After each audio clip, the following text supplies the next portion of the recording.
I know that you've spoken out against Arm falling into the hands of Nvidia. Is that because you don't think it should be owned by Nvidia, don't think it should be owned by a US tech company, or you just don't think it should be owned by anybody other than British investors? What's your objection?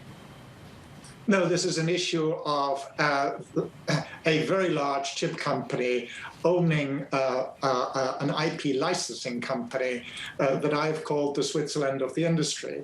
There are 500 licensees, including Apple, Amazon, and Intel that use the ARM instruction set. And it would be very anti-competitive to have it owned by one of its licensees.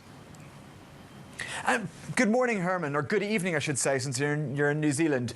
I mean, do you think this deal will go ahead? And did you ever think it would go ahead? Because I thought it was kind of assumed that it would never be approved anyways, even before this latest development.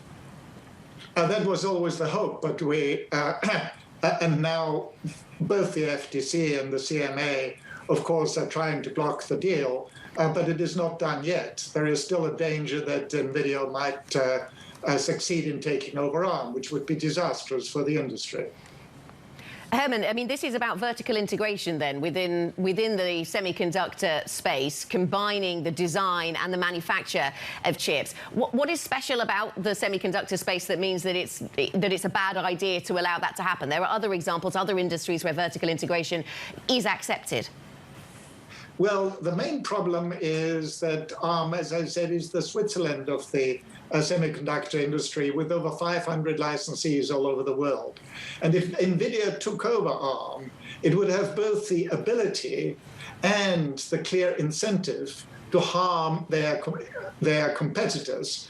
There are 500 people, and you have them on there: Qualcomm, Intel, Tesla, Google, Amazon, Microsoft, that all use the ARM processor. And if one of the licensees were to own the IP, then it has the ability and the incentive to foreclose the other people from it.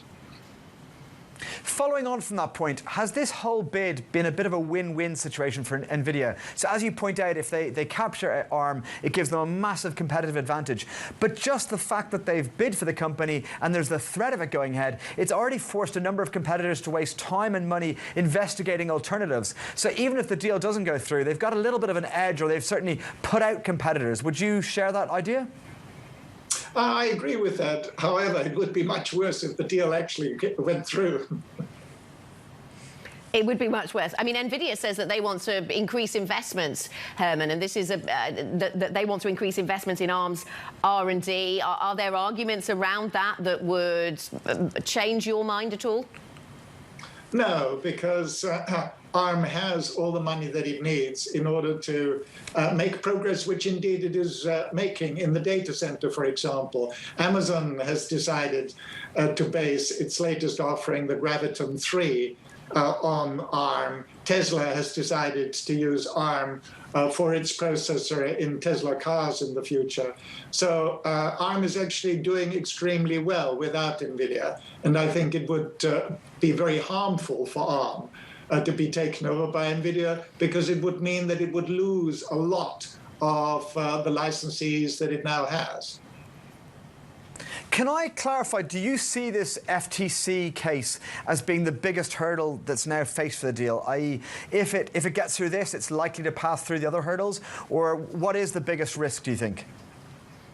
I think the FTC clearly is the biggest hurdle, but the CMA has come out very strongly with exactly the same arguments as the FTC, that it would give Nvidia the ability and the irresistible incentive to harm other licensees. And then there is also the European investigation under Margareta Vestager, who's also come out against the deal.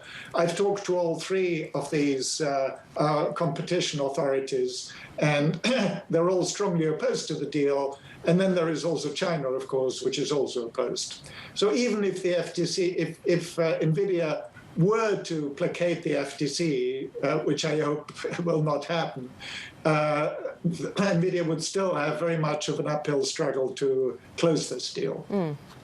Hermann, we introduced you saying that the Arm co-founder, you're also the Amadeus Capital Partners co-founder. Amadeus, an investor in artificial intelligence and other technologies. I wonder if you could weigh in with your thoughts on where you think regulation is coming to that sector next, because there's a lot of talk about which parts of that space might be under-regulated at this time and where the regulatory threats lie, if that's the right word. What's your thinking on that?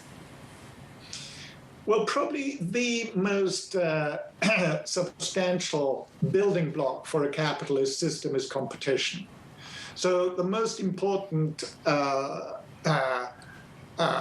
project for any government is to create a level playing field so that lots of people can put forward their proposals, their chips, their services, and AI, of course, is no exception.